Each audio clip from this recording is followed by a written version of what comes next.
आओ आओ आओ आओ आओ बच्चों आओ, सुन लो एक कहानी। पंचतंत्र से चुन के लाए है अनूप की बानी, है अनूप की बानी। तो बच्चों, आज की कहानी का नाम है बुद्धिमान बकरी और भेड़िया। एक गांव में एक सुलू नाम की बकरी रहती थी, पालतू बकरी थी। वो अपने मालिक के साथ में बड़े आनंद से रहती थी। मालिक उसे अच्छी अच्छी घास खिलाता था। उसके झोपड़ी के बाहर भी घास का पूरा बड़ा सा मैदान था, तो इसलिए वो बड़े आराम से चरती थी और मीठा मीठा दूध देती थी। बकरी का दूध स्वास्थ्य के लिए बहुत अच्छी चीज होती है, ये शायद तुम्हें न मालूम हो, लेकिन वो मालिक बहुत उसका ख्याल रखता था और बकरी भी उसके साथ बहुत ही दोस्ती उसकी अच्छी थी। तो एक दिन की बात है कि बकरी का मन हुआ, सुलू का मन हुआ कि वो थोड़ा सा बाहर घूमने जाने की सोची उसने। तो वो अपने झोपड़ी से निकली। बाहर चरते चरते गांव से बिल्कुल सटा हुआ एक जंगल था। जंगल छोटा सा था, तो उसमें वो चरते चरते चरते चरते चली गई। अब जंगल में तो वनस्पति बहुत तरीके की मिलती है, तो उसे बड़ा ही टेस्ट मिलने लग गया और वो चरने में इतनी मशगूल हो गई कि सुबह से शाम हो गई।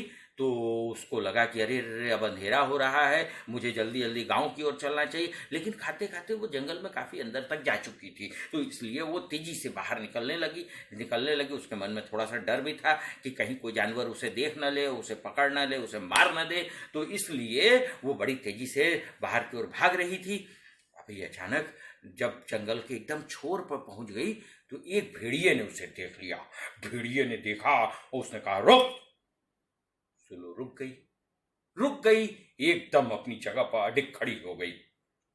भेड़िया उसके पास दौड़ कर आया, एकदम झपट्टा मारते हुए उसने वहां पर आके खड़ा हो गया। लेकिन भेड़िए को थोड़ा सा ठिठक इसलिए गया क्योंकि उसने देखा कि इस बकरी में तो बिल्कुल डर नाम की चीज ही नहीं है। तो उसने सोचा कि अच्छी बात है, इसका शिकार तो मैं कर ही लूंगा, लेकिन इससे थोड़ा बात की जाए। ऐसी बकरी उसने आज तक देखी नहीं थी जो कि उसे देखकर डरी ना हो। तो उसने पूछा उससे, क्यों भाई, तुम मुझे देखकर डरी क्यों नहीं? तो सुलू ने कहा कि भाई भेड़िया चाचा, अब मुझे डर के क्या फायदा है? अगर मैं भागती तो भी आप मुझे पकड़ ही लेते, मार देते, और मैं अगर यहाँ खड़ी हूं तो भी आप मुझे मारेंगे ही।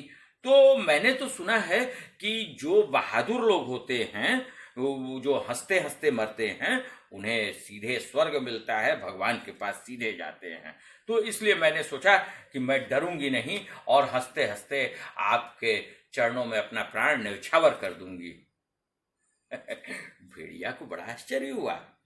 उसने कहा कि अच्छी बात है, चलो तुम इतनी बहादुर हो तो तुम्हारी बहादुरी के सम्मान में मैं एक काम करता हूं।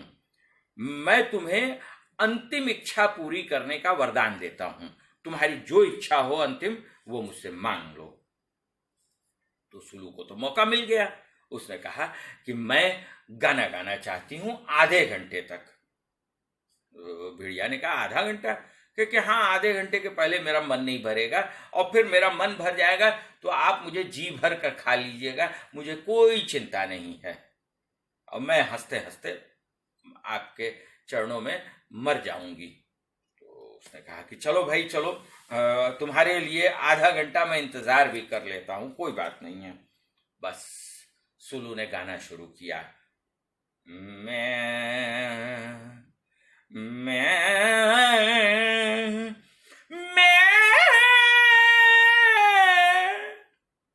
उसकी इतनी जोर से आवाज जंगल को पार करते हुए उसके मालिक के कान में पड़ गई। कान में पड़ी तो उसको समझ में आया कि जरूर मेरी सुलू जो है वो या तो रास्ता भटक गई है या किसी मुसीबत में पड़ गई है। उसने अपने झोपड़े से डंडा उठाया मोटा वाला और दौड़ा उसकी आवाज की ओर। जंगल के पास जाकर उसने देखा, अरे ये क्या, ये तो यहाँ पर भेड़िया और सुलू आमने सामने खड़े हुए हैं और सुलू जोर जोर से आवाज कर रही है। तो उसने अपना डंडे को उठाया और भेड़िए की ओर दौड़ा। अब भेड़िए ने देखा कि अरे रे रे, मेरी ओर तो एक आदमी डंडा लेकर आ रहा है, तो अब तो उसे अपनी जान की पड़ गई। अब बस भेड़िया अपना दुम दबाकर वहां से भाग गया और इस तरह सुलू की जान बच गई। तो जरा सी बुद्धिमानी, धैर्य और मुसीबत में हिम्मत न खोने के कारण सुलू की जान बची। बच्चों, हम लोगों को भी हर मुसीबत में धैर्य हिम्मत से काम लेना चाहिए, बुद्धिमानी से काम लेना चाहिए। तो आज की कहानी बस इतनी सी। हम लोग मिलते रहेंगे, तब तक के लिए टाटा बाय बाय।